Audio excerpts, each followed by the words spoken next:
Jalen Hurts has led the Philadelphia Eagles to a record of 4-0, becoming the only team in the NFL to be undefeated.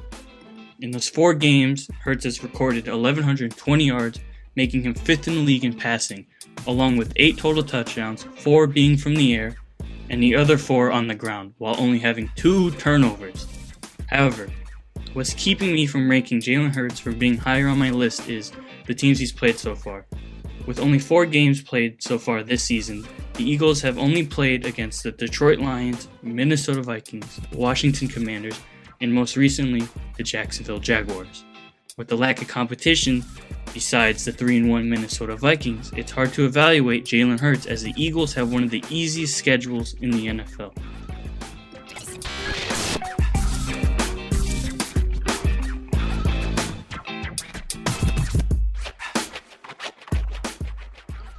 While recently suffering a rib cartilage injury, Justin Herbert has put up phenomenal numbers so far for the LA Chargers. Currently, through 4 weeks, Herbert leads all QBs in passing yards with 1,250 and is 3rd in passing touchdowns with 9.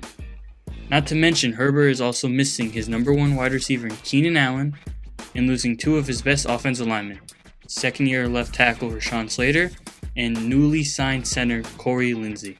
However, with Herbert's success, despite all these setbacks on the offense, the Chargers still struggle to become that winning team they want to be, sitting at a record of 2-2 behind fellow 2-2 Broncos and the 3-1 Kansas City Chiefs in their division. While the season still is young, I won't be surprised if Justin Herbert and the Chargers can turn their slow start around.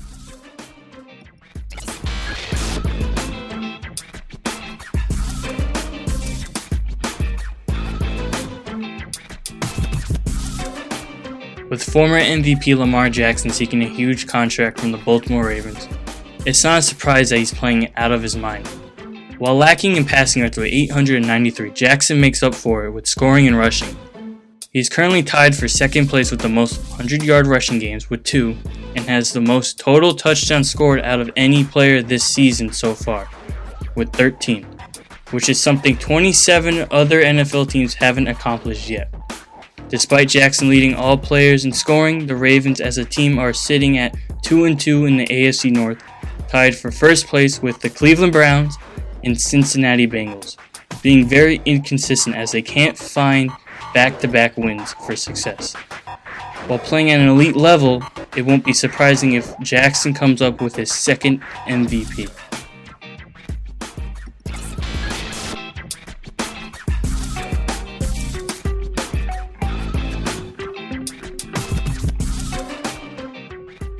It's no surprise that Patrick Mahomes is back in the MVP conversation, as it's become accustomed to him. Mahomes so far in this young season is only 6th in passing yards with 1,106, but also leads all QBs in passing touchdowns with 11 and a QBR of 82.8. As Mahomes continues to play great, he and the Chiefs sit at a record of 3-1, currently leading the AFC West, but are also tied for the 2nd best record this season, only trailing the Eagles. What makes this more impressive is Mahomes losing his best wide receiver, Tyreek Hill, who was traded to the Miami Dolphins in the offseason. But Mahomes is still producing the same old numbers without him, if not better, and making a strong case for his potential 2nd MVP.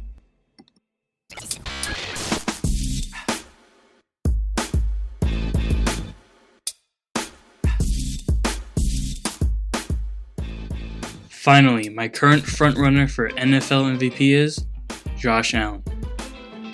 Allen and the Buffalo Bills have picked up where they left off last season, going 3-1. In this 4-game stretch, Josh Allen is 2nd in passing yards with 1,227 and is tied with the 2nd most touchdowns thrown with 10, and only trails Lamar Jackson in most touchdowns scored by a player by 1. But what has been most impressive by Allen's season so far is the teams he's beaten.